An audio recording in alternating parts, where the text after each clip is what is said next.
Welcome to Tanakh Talk. I'm your host, William Hall, broadcasting live out of Kingsland, Texas, USA, with another episode of The Wow and How of Hebrew with Moreh Gavriel Sanders.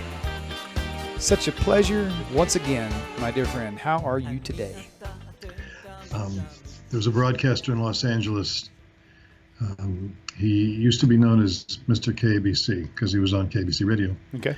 His standard answer to that question of how are you was better than most, not as good as some.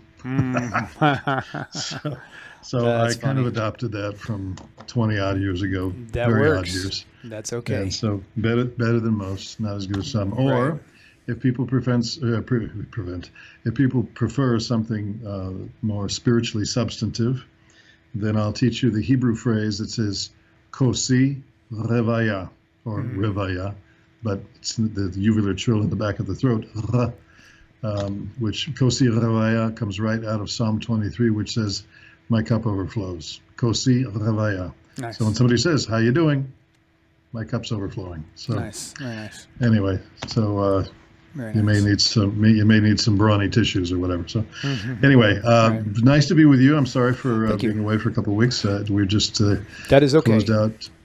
Thank you. I appreciate everybody's patience. We just Hanukkah ended really just about an hour ago, as far as evening and the morning were the first day, sure, or day one, as the scriptural text says. So we've finished 8 days and nights of Hanukkah.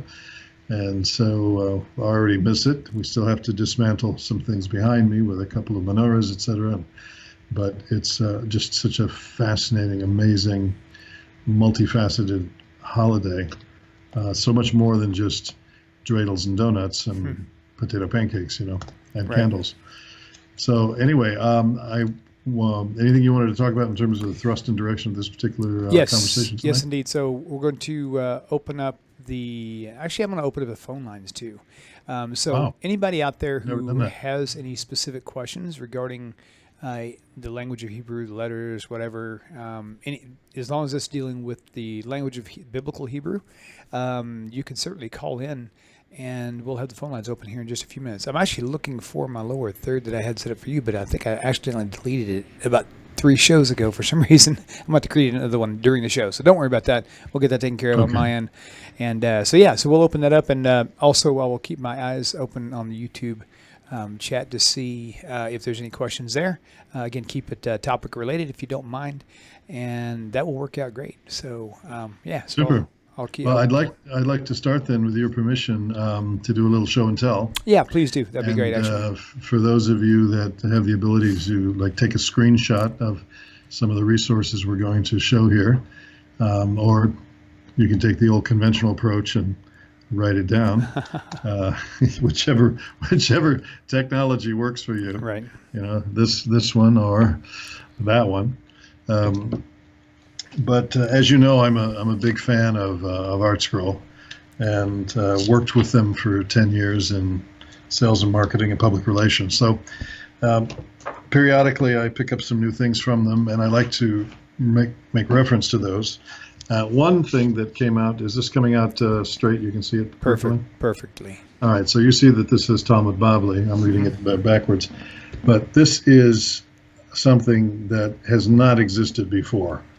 Now, there are introductions to the Talmud, but nothing of this magnitude, which is loaded with information, with the historical sweep, the major personalities, the development of concepts, Talmudic concepts, explanations of them, the various schools, the Talmudic schools, particularly in the ancient land of Israel, as well as Pumbedisa, Sura, the places in Bavel, where the Babylonian Talmud comes from.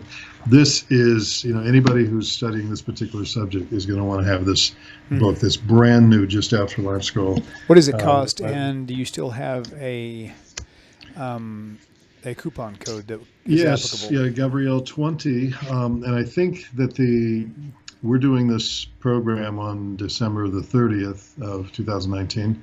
And there is a sale going on with ArtScroll, I think right now, still a big one, and it's of all kinds of things, particularly Talmudic related things. So I would just go to the website artscroll.com If you're looking at this after the 31st of December into the year 2020, then Gavriel 20 will generally get you a 20% discount on Art Scroll and free shipping for things over $49. I don't get anything for this. I just asked them to give us an arrangement, and they did. A couple other things that I want, well, more than a couple, but just something that also just came out. This is a masterful book, which is the World That Was is a series, one of Art Scroll's historical series. This one's on the land of Israel. Can you read the subtitle there? Yes, the Holy Land as the nexus of Jewish destiny. Right. Okay. And so there's more here to take a look at. It's because for me it's reversed. Oh, no, you're good on this side. The evolutionary Jewish settlement of the Holy Land. Very cool. Upheaval of Renaissance, or in Renaissance. All right. This is book one. So the one says from the upheaval. This goes from the end of the First Temple period up until the settlement of the land of Israel, modern era, and quite a bit there. Some of our viewers are into kosher cooking, and so Art Scroll periodically comes out with things that are fun this way. And here's a brand new one that's out. Nice. By Miriam Pascal. This is more real life kosher cooking, a tremendous cookbook. You can actually look at sample pages online at artscroll.com. And for those of you that are looking for, just that like to study the weekly Torah portion, what's known as the Parsha or the Parsha, which means commentary basically, then there's these books are oriented more towards kids, but they really are chock full of information for anyone who's trying to get a basic grasp of Jewish thought on the Torah portions. Okay. So this one is for Sefer Bereshit, which we're almost done reading, the book of Genesis, and just in time for the book of Exodus, or Sefer Shmot, or Shmos if you are bilingual. This just also came out from Art Scroll, well worth having. And I think that's it. Oh, there's one other I forgot here. This is not an Art Scroll book, but you can get it on Amazon. I don't know if you knew this, because I don't imagine you're even though you're the king of Kingland, it's Kingsland, right? Yes, Kingsland, yes, sir. Right, so you being the king of Kingsland, Texas. So I don't imagine you spend a whole lot of time cooking in the kitchen, but for people that are there's a phenomenon sweeping the country right now of electric pressure cookers. Okay. And this was put out specifically for kosher things by someone I worked with. I helped kind of develop this cookbook a bit. I do that once in a while. And so this is Shabbat Under Pressure. It's put out by Feldheim, actually. Nice. So the author, because Sharon Madden, very creative, loads of great tips in this, and it's all about using these relatively new electric pressure cookers. And so the things you can do with it, I had no idea until I got into this project, what you could actually do with one. Saves you a tremendous amount of time, and the food tastes better. Wow. That's quick. So if you like to eat, which most of us do, then I can recommend some of those resources there to you. And there's one last one here from Art Scroll, and this one is I'm just tell you right up front, it's just loaded with sugar. It's lots of sugar. This is more for kids. Gotcha. Kids cooking with Chef Sherry. Nice. And it has an interesting blend. I mean, it's very colorful. But when you look in the inside, you see there's something called the Kosher Connection. Yep. And that Kosher Connection has a lot of background on, just some aspects of Jewish law as far as kosher is concerned. There are lessons and morals, and then it's very replete with everything you need. So it's a great cookbook for working with kids in the kitchen, as it were. So it's called Kids Cooking with Chef Shiri. So anyway, that's the commercial out of the way. Again, I don't get anything, and you don't get anything for us. It's just a service that we do for viewers of Tanakh Talk for the channel, to be aware of some resources that come up, because it's part of our job to kind of monitor the market and see what's coming up that might be of interest to our viewers. Okay, listen, I've got real quickly, I've got your email at gavrielsanders@gmail.com, right?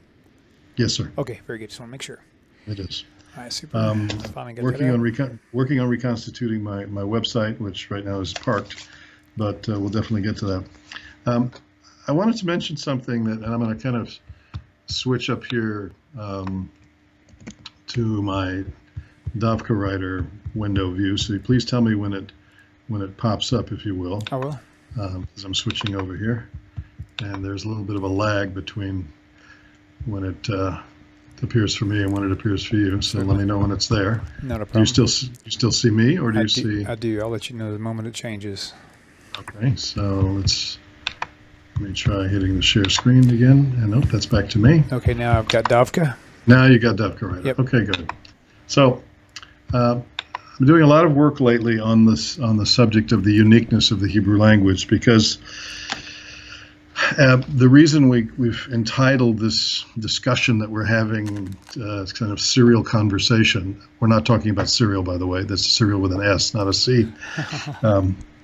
This conversation coming up in sequence, in installments, is because it's our contention, our position, that the Hebrew language is unique, unlike any other languages in the world, just as the Jewish people is unique, unlike any other people in the world. Now, they're people, it's the Jewish people, all right, but what makes them unique is the aspect of Jewishness. And the Hebrew language, and in the Hebrew, what we call davening, or the prayer every day, it talks about the fact that the creator of the universe chose both the Jewish people and the Hebrew language as something special to teach and to convey holiness and to communicate spirituality and elevation. We've spoken about these things a little bit before.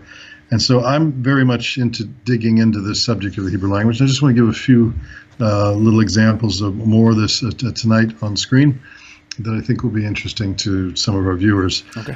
One of the things it's interesting because we talk about a revealed Torah and a hidden Torah, which means things that are very obvious on the surface and then things that are not so obvious underneath the surface. And we even find that same principle in certain Hebrew words, that the word itself, and I'll pop one up on the screen here. Here's the word ozen. Can you see that? Yes. Okay. Is it big enough, or do we need to make it bigger? That should be big enough right there. Okay. You can make it bigger since you've got the real estate. Go for it. Yeah, there's plenty of room for it. Let's make it a 60 font here, if that makes. Okay. So this word ozen has nothing to do with ozone, by the way, but the word, that's one way to remember it. Or if you can reach up and touch your ear and say, "Oh, my ozone is frozen." It's an easy. I have a 5-year-old student that I teach periodically, and we've been going through different things on the face. And so, this is one of the ways we remember the word for ear in Hebrew. My ozone is frozen, or the word for nose is off. And so we say, get off my off. So little tricks like that to remember the words. Right. So the word ozone is a biblical word. Hey, Gavriel, real quick. I sent you a message a second ago. Go ahead and check that for me, and then you can continue, okay? On WhatsApp. Okay, it'll be down here in the... It's on WhatsApp. So yeah, ozone... you sent it to me on WhatsApp? Yes, closed sir. WhatsApp, but I probably have it open over here. Oh, okay, cool. Okay, just a second. So let me bring this up here and see here. Yeah, I don't remember what I used to remember that, but for some reason that Ozenu and Ozen, that kind of stuck with me whenever I was studying the Parsha that actually had that involved, and it was very interesting. So glad you're talking about using that word as an example. It's pretty cool.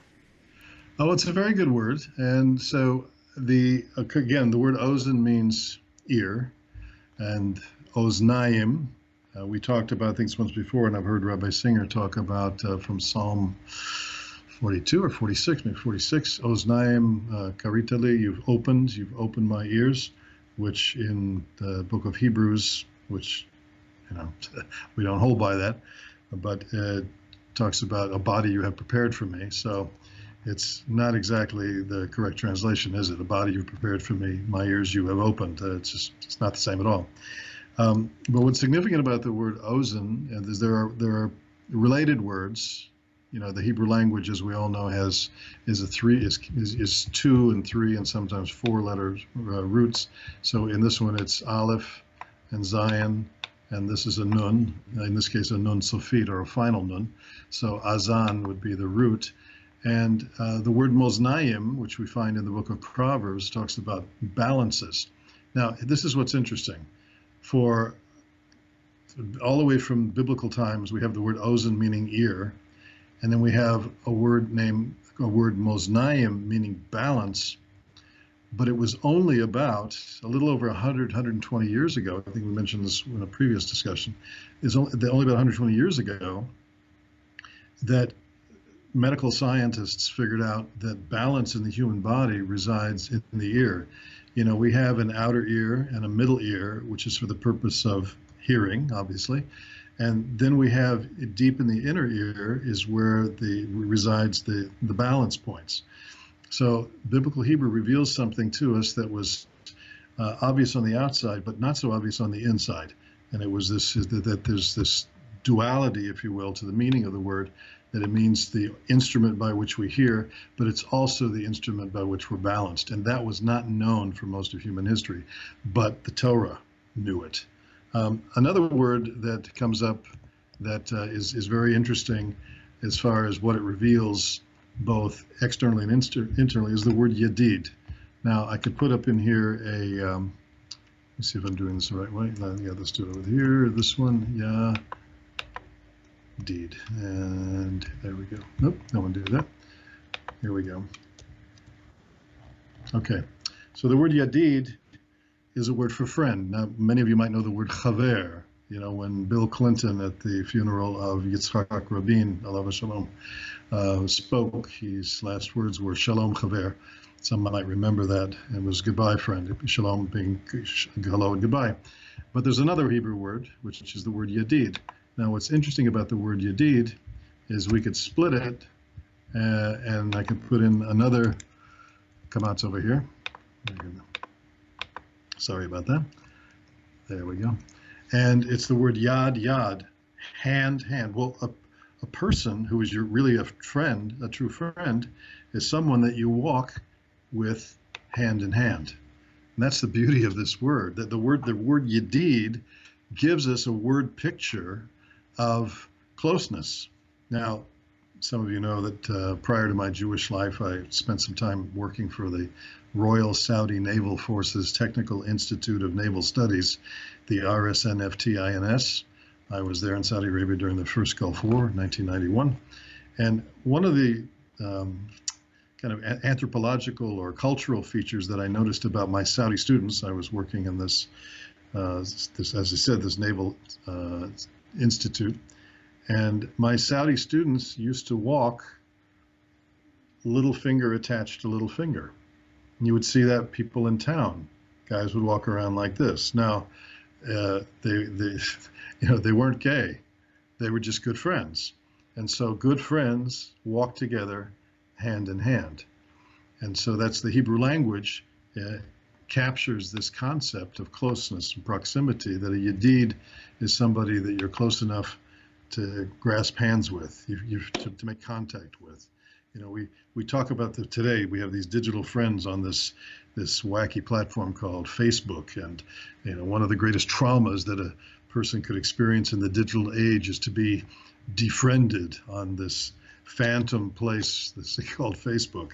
What a tragedy. The Hebrew language says, no. Friendship is where you're close enough to be connected, like this or like this. There are so many examples of this when I just start thinking of it here. There's an interesting word that anybody that knows a little bit of Arabic, perhaps, know. Why is this not coming up? There we go. I don't want that. Let me go over here and put that final one. Okay.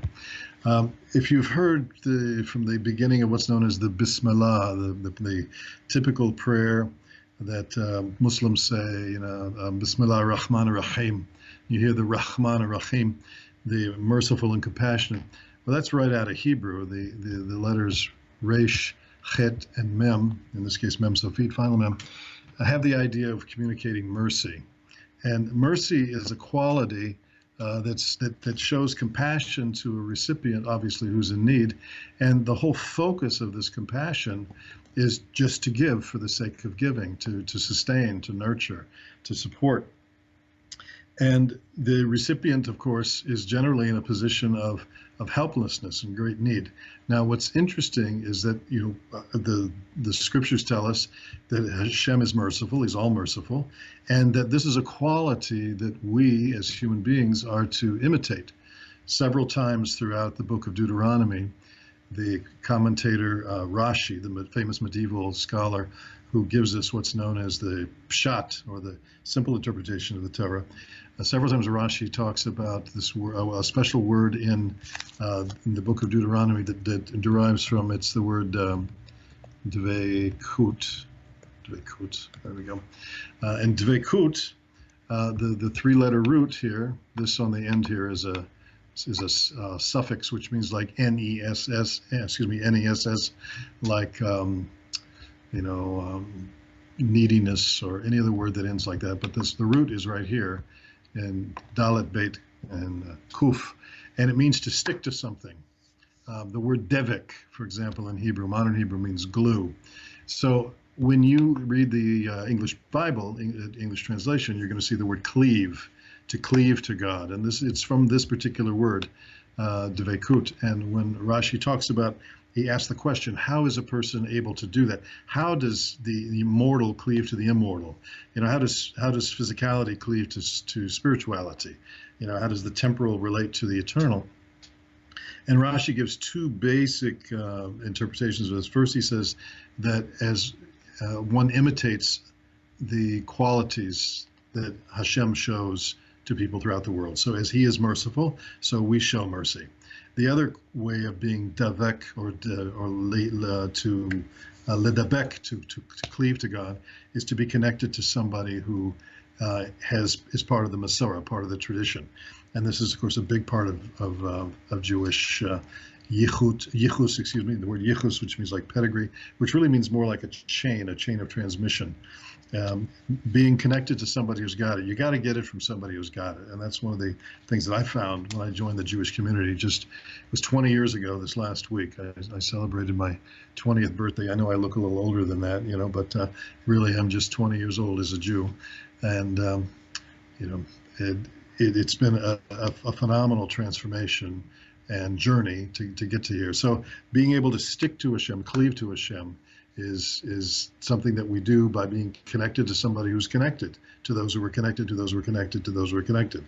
And that, in a little bit more of an academic sense, if one spends time studying this particular book that we mentioned earlier, which is the Introduction to the Talmud, his history, personalities, and background, then that'll connect you to a lot of what I'm talking about as far as the human side of it. But another fascinating thing about this word, going back to the first word here, of rachem, is the word rechem. The word rechem, which is, we use a segol in there, it's a segolet noun. The word rechem in the Hebrew language means, in English,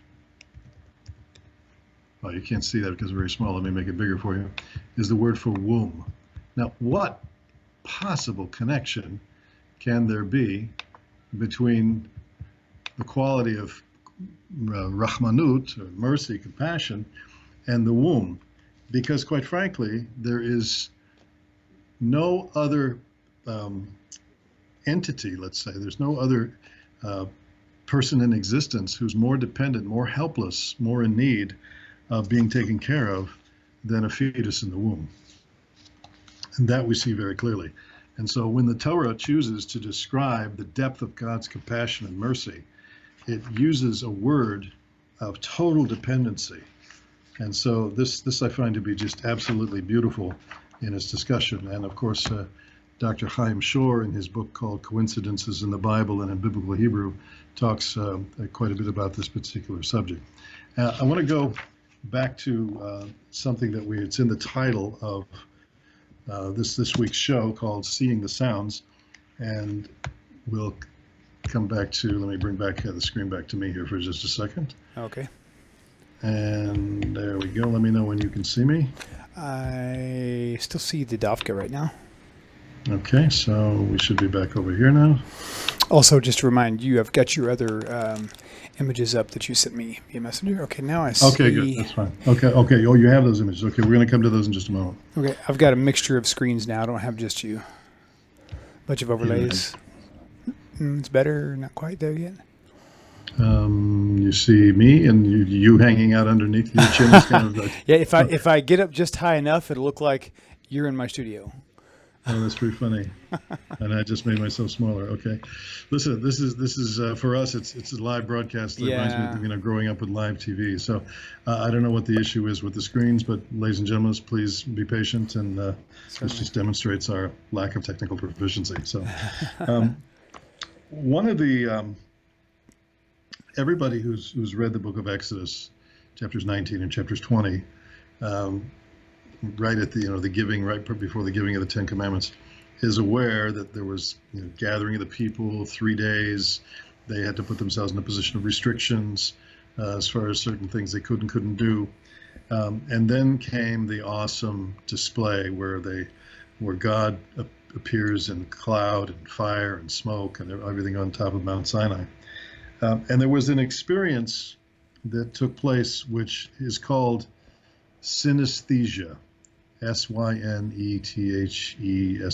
So synesthesia. Tesia. Synesthesia. Okay. Which basically means being able to see sound. It's one interpretation. There are some people, for example, that it's been documented that when people are talking, they see like colors coming out of their mouths. There's something that they're able to perceive in the light waves that are affected by the sound waves. That's the case of synesthesia. And so there was a case of synesthesia at Har Sinai, at the Mount Sinai, where the people saw the sound. And this comes out in the description. I'll just read to you a little quickly here. And it came to pass on the third day in the morning that there was thunder and lightning, a thick cloud upon the mount, and the voice of a horn exceeding loud, and all the people that were in the camp trembled. Now Mount Sinai was completely on smoke, because God descended upon it in fire, and its smoke ascended like that of a furnace, and the whole mountain greatly quaked. And the voice of a horn waxed louder and louder, and God spoke all these words, saying, I am the Lord your God. And all the people, here's the phrase, all the people saw the sounds and the lightning and the voice of the horn and the mountain smoking. So we have a bit of a parallelism that comes out here, where it says that people saw the sounds. There's 4 things. They saw the sounds and the lightning and the voice of the horn and the mountain smoking. Now, there's 4 items here. Number 2 and number 4, very clear to us. They saw the lightning, they saw the mountain smoking.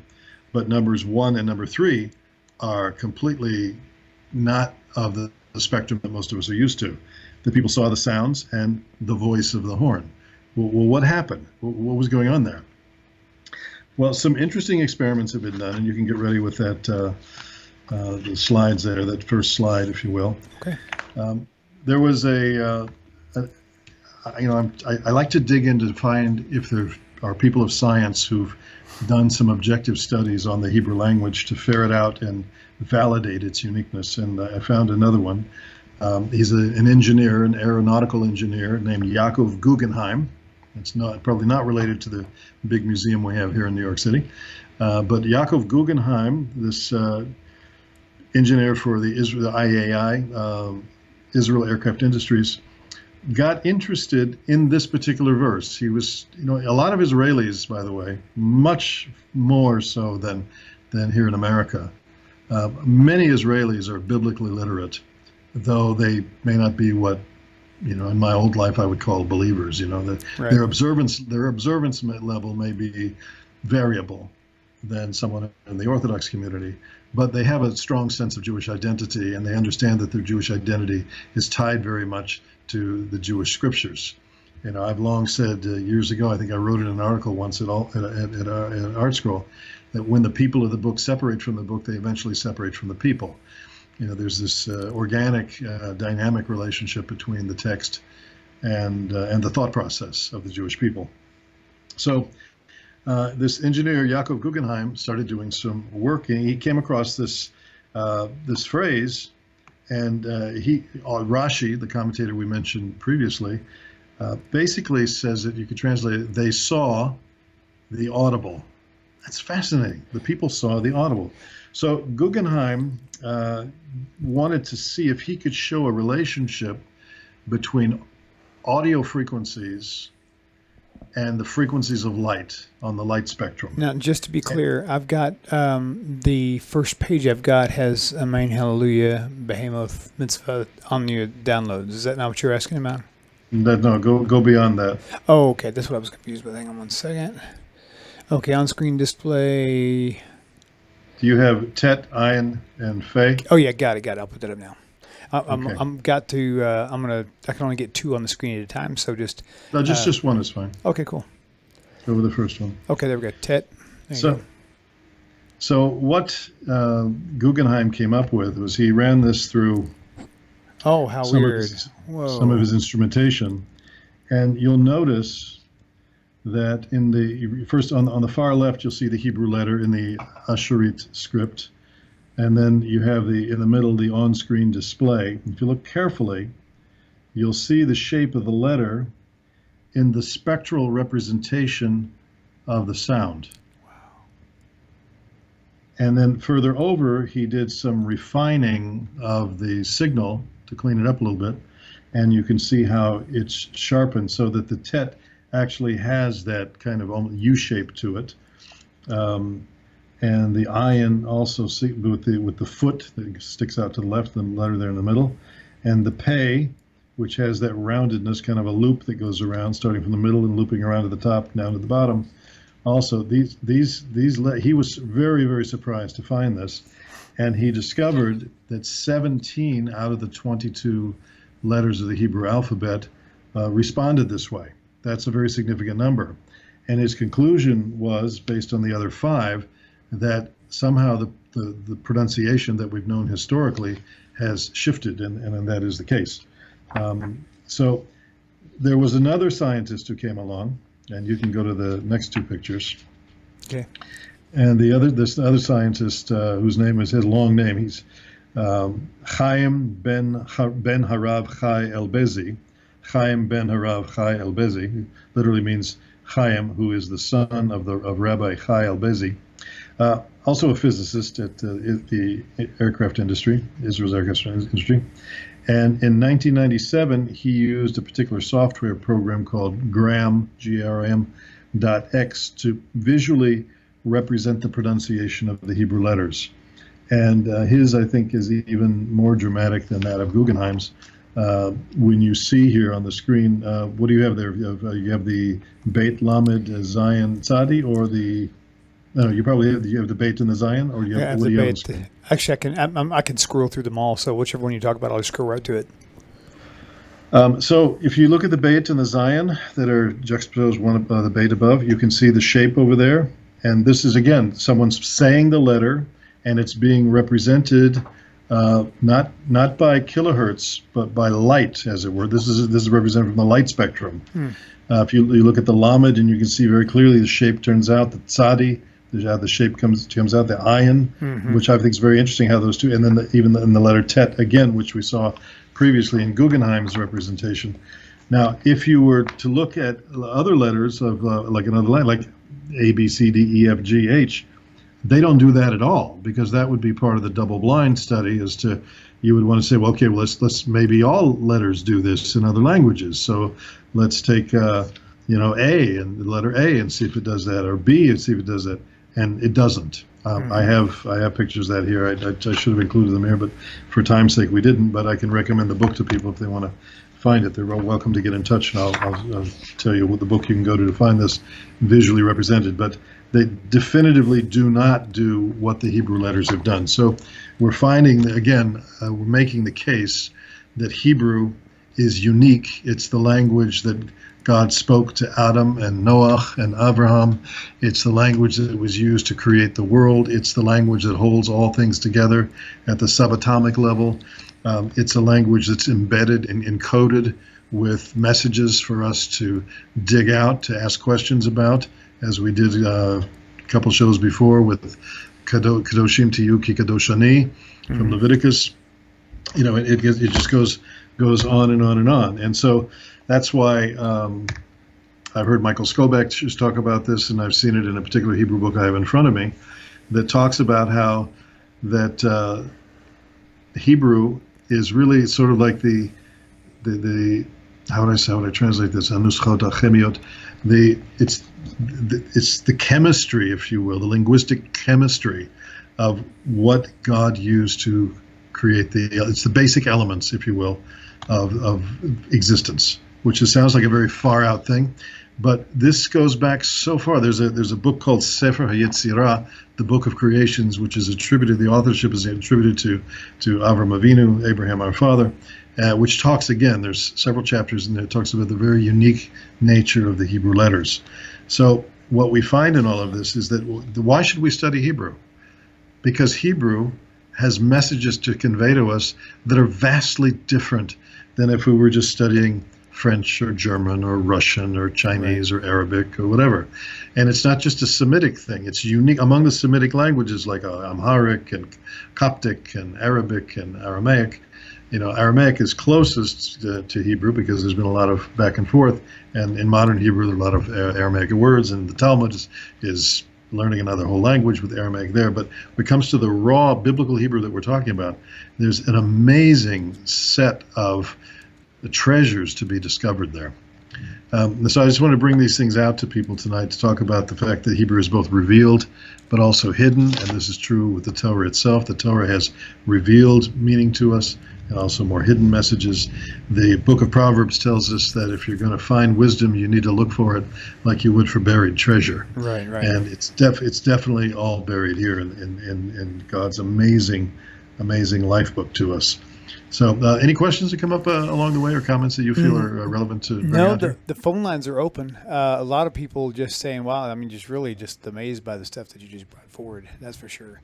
And for you people on YouTube, just flag me just hit the @Tanakh Talk, no spaces, and it will flag me and let me see your questions quicker. But I don't see any questions here, and the phone lines are open. 855-952-4253. So if you have any questions right now, go ahead and call in.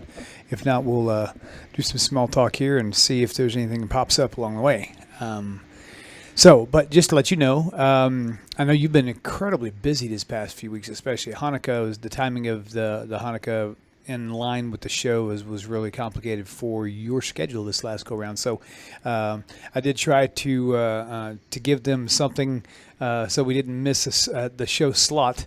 So I did a couple elementary Hebrew things. One, actually, I had Rabbi Federow here and actually in the studio. Oh, we did one super. together, and that was a lot of fun. So I'm going to try to make it so that, if it turns out again, because, especially when school starts back, it's going to be kind of weird, especially on a Monday, you having to rush home to get here in time for the Monday show. So I know this could be complicated from time to time. So if it turns out for some reason you need to bail, I'll put up something else to kind of keep that momentum going so nobody loses their focus on what's going on here. So, momentum is a very good word, because whatever minimal effort people can put into learning this language, and I've been in touch from people who watch Tanakh Talk who are well into their 60s and even 70s, who are now making a serious go at the Hebrew language. And I think let's take that demographic for a moment, but this really applies to anyone. It's been demonstrated by neurologists, neuroscientists, that there are certain activities which create more synaptic connections in the brain. And the more synaptic connections you can create and sustain in the brain is one of the attributes of brain health. And so learning a musical instrument, learning to read music, is certainly one of those ways of creating those connections. I had a professor back in college years ago who, I think he was Dr. Van Cleve, if I remember. Yes, Dr. Van Cleve, who at 75, I think he was studying higher mathematics, advanced math, because he found it was good for keeping his brain sharp. And of course, learning another language at whatever station you are in life is a definite way of creating more connections in the brain. Right, right. So, and of course now if you put it together, with the Hebrew language, which has so much to teach us, because some people are going to say, you know what, I live in Armpit, Alabama, Naval, Nebraska, whatever the name of your town might be, Kingsland, Texas, and you're not sure what to do with yourself, then just studying Hebrew will enrich you by virtue of making connections, and you'll become more biblically literate. You'll see things that you didn't see before. I've mentioned before on the show once or twice, at least through the years we've been doing this, that one of the defining turning points in my own life, ultimately that led me toward Judaism, it all began with a simple little phrase said to me in a cart being drawn behind a probably 1930s tractor in the melon fields of Kibbutz Ein Dor in 1977, the Jezreel Valley. And when this young lady who was there as a volunteer like I was, looked at me at 5 a.m, we're going out to harvest nasty, stinky, rotten melons. And she says, when you learn another language, you gain another soul. And I've never forgotten that phrase. I don't know who she was. Right. But I've never forgotten what she said. When you learn another language, you gain another soul. Now, I went on to do graduate work in school in the area of linguistics, and one of the subtopics that we did there was to look at sociolinguistics and cultural linguistics, cultural anthropology, and to see the relationship of language to people's behavior and thought processes. I mean, I like this stuff. Pulls my chain. I'm interested in it. Just how people define things, cultural conventions where we all agree that this is a and not a But when we take this up a level, really several levels, and look at the Hebrew language and see first how ancient it is, and how incredibly relevant, contemporary, sophisticated, and applicable it is to our day. And I'll say this to anybody who's aspiring to learn it, I thought back in 1978, I said, in 5 years, I'm going to be fluent in reading the Hebrew Bible. Right. It took a lot longer than that. Sure. But that's why you used the term momentum earlier. And I said, any minimal effort that you give, if you sustain it, whether it's 5 minutes a day, half hour a day, whatever you can do that's containable, not short spurts, but that turtle kind of pace of steady as what wins the race. Today, anybody watching this program has enormous advantages over somebody like me years ago when I couldn't tune into Israeli radio stations like I can today. I didn't have a device like this where I could right watch videos on YouTube that feature Israeli documentaries, and then I could slow it down by putting it down to like 75% speed, and just none of these things existed. So it was a tremendous amount of effort and repetition to get there. Now, effort and repetition are two key things. One of the things I have some of my students at the high school doing is, each week we spend about 20 minutes in class just focusing on some video and listening and watching, and then having repetition, and then with in English, subtitles, so that they can read both in English and in Hebrew kind of what's being said here. And through that repetition, slowly it becomes part of you. In order to learn a language, you need a flood of input to achieve a trickle of output. Right. Those are the words of Professor Wing Wong from, funny name, right? Wing Wong. I wasn't going to say anything. Who's a professor of French, I think, from Ohio State University, or the University of Ohio, one of those. So knowing that, you can pace yourself and not be frustrated that you spent all this time getting input, but your output is minimal. That's okay. That's part of the growth. So anything we can do to help you that way, there's tons and tons. Go to teachmehebrew.com, for example, is one place to get a lot of information, a lot of dialogues, simple grammar, numbers, 100 top Hebrew phrases, 100 top, I think 500 top Hebrew verbs, 10,000 word vocabulary with audio. Or there's in past shows that we've done on Hebrew for Fun and Profit, we've given many resources. So it's worth data mining those programs in archive if you're interested in finding what works for you. There are programs available by subscription, and there are programs available that you can attend. If you are, for example, In the tri-state area of New York, for example, there's a program called Ha-Ulpan, which means the studio, on the Upper East Side in the city. They offer courses all the time, and in the summertime, you could do what I did. I took a 3-week intensive course a few years ago. Took a very high-level course of Hebrew. There were only 3 of us in the class with an amazing teacher, but it was 3 hours a day, 5 days a week for 3 weeks, and that kind of intensive approach will jumpstart you beyond where you think you are right now to where you can't imagine. 3 hours a day, 5 days a week, doing one class. Mm-hmm. Yeah, for 3 weeks. Yeah, Wow, that's insane. I'll read the question, and then, actually, I just found it. Jay Winter. What's the first record of Hebrew we have where people talking it prior to the giving of the Torah? Well, we can. Let me think this through. First of all, Jay, thank you for your question. Thanks for being involved in our conversation tonight. William and I have a good time, but it's always fun when we get some infusion from the audience. Well, the first record of Hebrew that we have with any kind of a dialogue is between the Creator and Adam, and you can go right down on through the various conversations. Now, I'm assuming that, and Jay, you can correct me if I'm wrong. Just type it into the window there. William will watch for it. You may be talking about the written record, and again, I'm going to answer with the same thing. That the written record we have of Hebrew goes all the way back to the very first conversation in the garden. It precedes that conversation. That's the dialogical answer. We can really go all the way back to the very opening words of the book of Genesis. Bereshit bara Elokim et hashamayim v'et haaretz v'haaretz hayta tohu v'vohu v'choshek al pnei tehom v'ruach Elokim merechevet al pnei hamayim. That the Hebrew language, first of all, we know that the Torah, which is one big long name of God according to the Kabbalistic thought, preceded creation. And the Kabbalists tell us that Hashem looked into the Torah.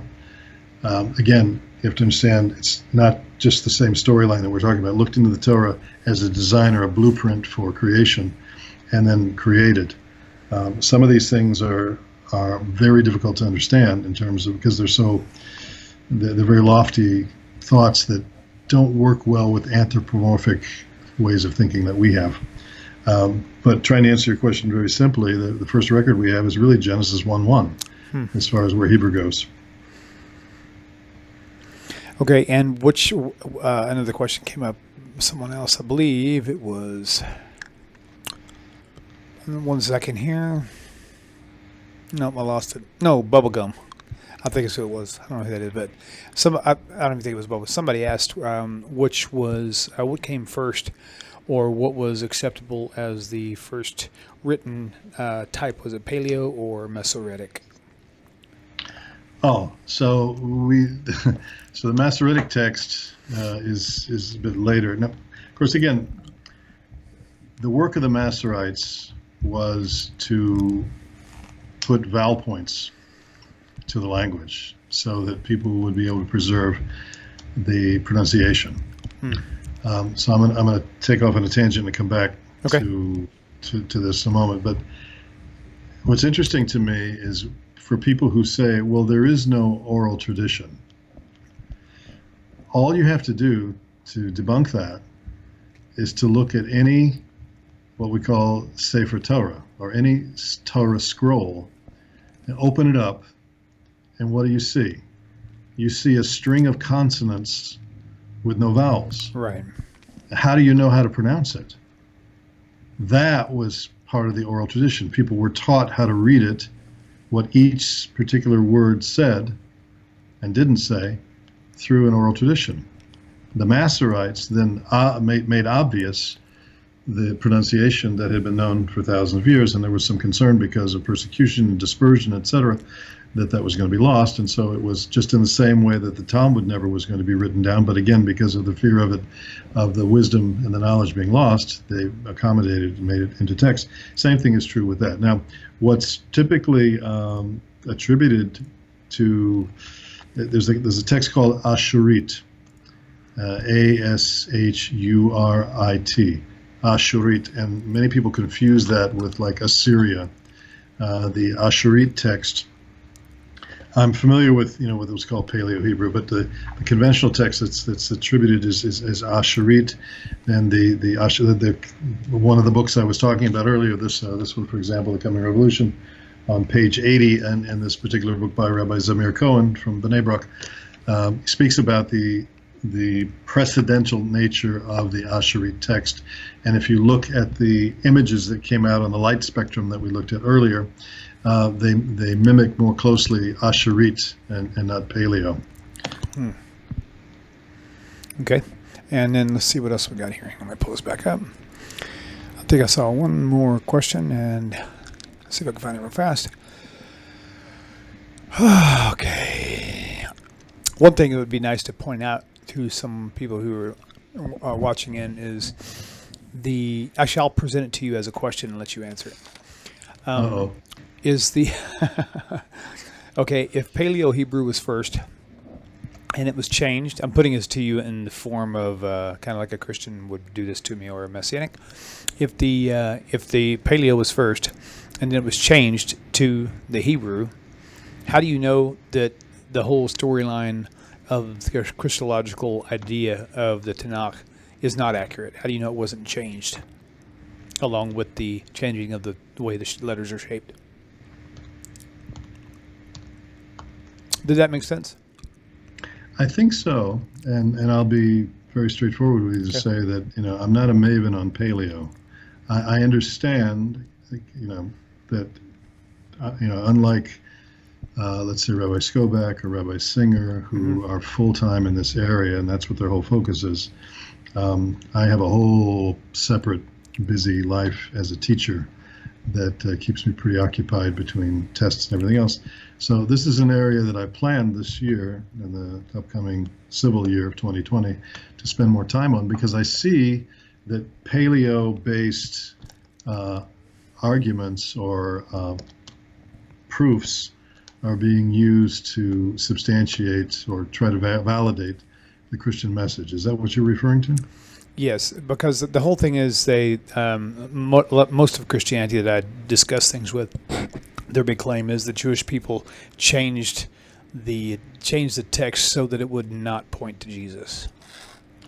Right. So I've asked. I was actually in conversation with, and maybe this is one for next week, Hashem, God willing, that I should pull out of the mailbag. I had a whole correspondence with a particular Messianic Jew on the whole subject of the council at Yavne. Have you ever heard of the council at Yavne? I have. I don't know the details of it, but I have heard of it. All right. So he claims that at the council of Yavne, a number of things were changed, and of course you go looking for.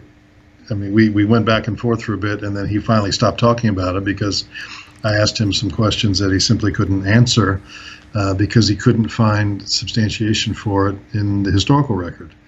I'm kind of doing a sidebar here on this because it's relevant, only that this is now the new kind of one of the new things that just like the New Testament talks about. Well, obviously the Jews said that the body was stolen, right? Mm-hmm. So blame them. Then let's take this that the Jews changed the text, and they'll do that with especially the inferences that try to come in from the Septuagint, for example, using the Septuagint as proof. Say, look, these differences of the Hebrew text and the Septuagint show that obviously the Jews changed the Hebrew Bible because this is the earlier Jews did the Septuagint, and the Septuagint was the translation of the Hebrew text, and now we see that it's not the same. So because look, the Greek's different than the Hebrew here. So and rather than and this is something that is relevant to now, as a matter of fact, the simple fact, and we've talked about this before, and I've heard Rabbi Skobac talk about it, I've heard Rabbi Singer talk about this, is that when it comes to the Septuagint, the only part of the Jewish Bible that was ever translated, of course, was the Torah, the first 5 books, the 5 books of Moses, the Pentateuch. And all the rest, we don't know who did that, and it was generally conjectured it was done in pieces. And Christian scholars themselves, you'll find this in the Zondervan introduction to the Septuagint, I have a copy of it here, okay, that says very clearly, that the language of the outside the Torah, that the Torah language was very high, similar to the prose of Attic Greek, Attic, which is a high level of Greek, like talking about High German versus low level, vulgar, like peasant level German, and that what's called Koine or Kini Greek was really more street level, and that the prophets were written in a more common type of language, and the book of Isaiah in particular was particularly weak in its translation. So if the rabbis had done that, they would not have done a weak translation. Right. It would have been mirrored with the same level of quality that you see in the Torah type of text. And so I remember, as a young minister, I thought that all of the Septuagint was translated by, when I read about it in Bible college, that these rabbis did the whole, but they didn't. We don't know who did the Psalms and Proverbs and the prophets. There's no record of that. And a lot of things were burned up in the fire at the Great Library of Alexandria, for example. We know that for sure. But one thing definitively that we know historically, and it comes up in the Talmud as well, in the book, the tractate called Megillah or Megillah, which means tractate, which is a scroll, is very definitively that it was just the Torah. And there are some changes that were made, by the way, 15 changes, which all of the rabbis who were involved in translating individually in individual rooms all made the same changes to protect the integrity and of the to text. clarify, I know most of the viewers who are savvy on this understand this, but it wasn't the entire Tanakh; it was just the first 5 books. That's correct. So yeah, that's the main takeaway on this particular issue. Okay. Going back to what you brought up earlier in terms of paleo and so forth, I need to do some homework on this, which I'll be glad to do, because I've been questioned on this subject by some people who've written to me, and I owe them, and I think it's only fair to the viewers of this channel also a fair answer. But I'm the teacher and I have the homework to do. Very good, very good. Well, listen, I really appreciate all you've done so far, and I enjoyed this more than I thought I would. Tonight's episode. Not sure why, but I did. I enjoyed it. So, thank you for sharing with us. That's a relief, man, because otherwise, at the rate you're paying me, I thought I would be back next week. So. You're good. You're good. We love you, man. We'll talk to you later. Thank you, everybody. Thank you for tuning in. We'll catch you next week. Same time, same place as Shulman. Take care, everybody.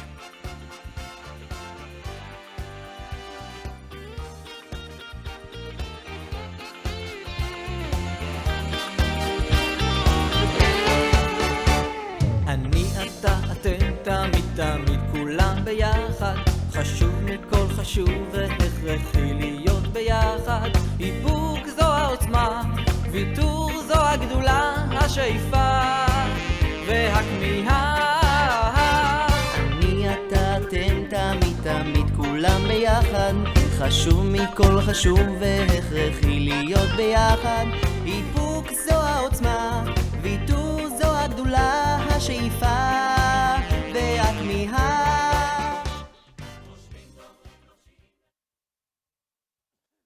All right, there.